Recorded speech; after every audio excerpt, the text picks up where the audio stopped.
Hello guys! Andito tayo sa aking channel na at ako ay magluluto for lunch ng ginisang ampalaya. So, ang ingredients po natin, bawang, kamatis, sibuyas, shrimps, hipon, at 4 na itlog, then ampalaya. So, umpisahan po natin ang ating process sa pagluluto. Okay? Okay, bago po tayo mag-start magluto, don't forget, click my channel, Melissa De Leon de la Vin, and click comments and subscribe. Ayun na kayo. Mantika.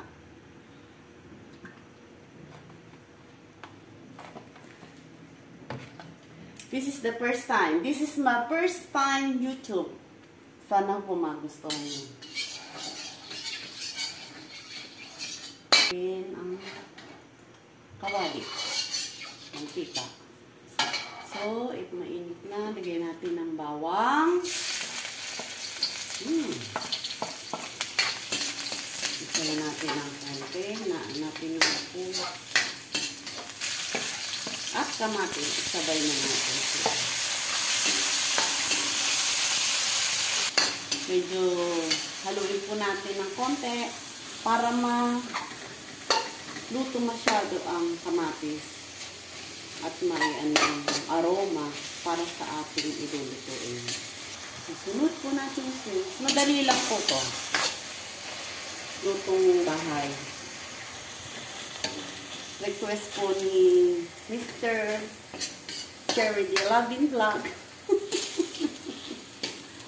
So, hope na magustuhan niya. Lahat naman ng nailuluto ko, nagugustuhan niya. Kahit hindi. So, pag malambot na po ng konti ang kamatis, lagay na natin itong hipon. Halu-haluin natin ng konti. Yan. Nor, baka naman. Baka naman. Ano sa aking channel.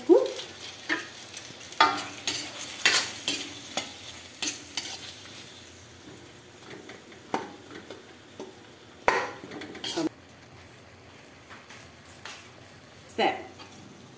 Hinugasan ko na siya. So, ilalagay ko na lang siya directly to kawali.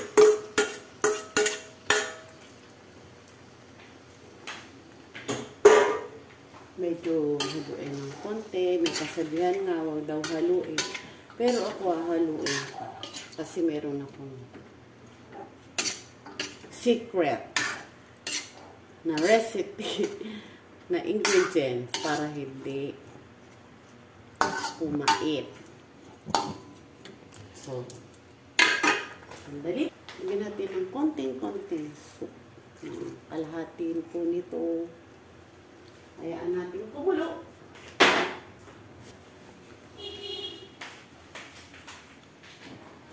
Nang makumulo, babatiin ko po itong 4 pieces eggs. Ano pa? Ayan, ano ko lang po sa inyo. Itutur ko sa inyo yung aming maliit na kusina. Ayan. Okay. Ayan po, magulo pa. Dahil nagluluto ako. So, ito lang po, maliit. Maliit lang siya. Para sa aming malalaking tao. Ayan po, ayan. Aming mga lalagyan ng mga konting gamit. Kusina.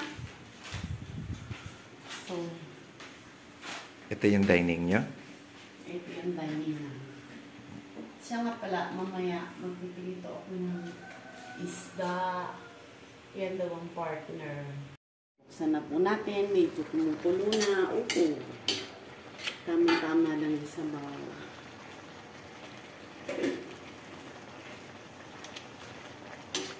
Yummy! Ouch! Patis. Para masarap. Pampasarap.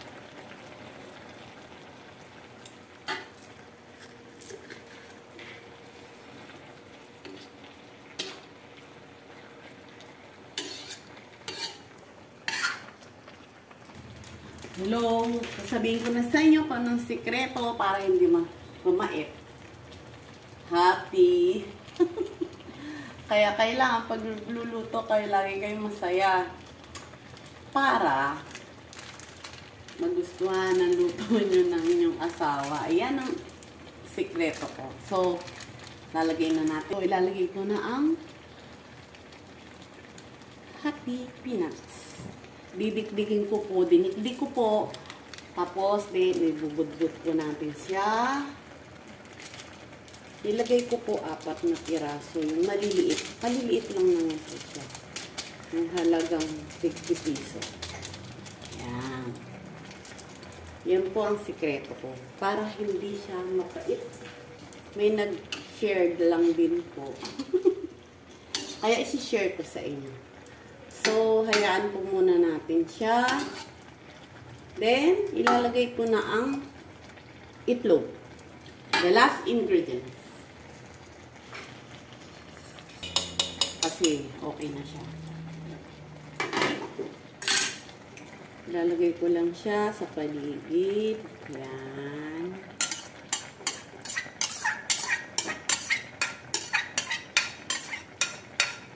Naku, taob na naman ang kardero namin ito.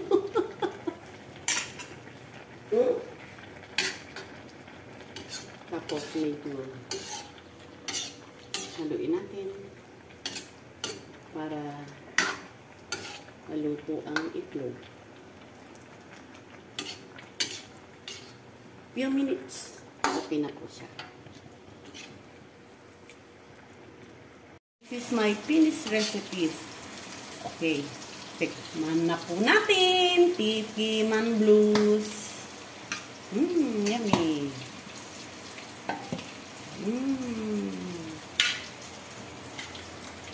Okay.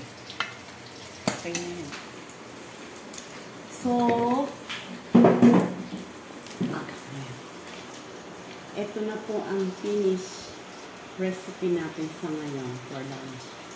So, tikman po natin. Kapatikin ko po doon sa ating mister kung pasabi. O, dali. Tikin.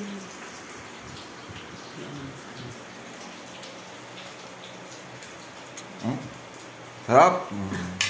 Ano? Approve. So, kailangan matikman ko rin.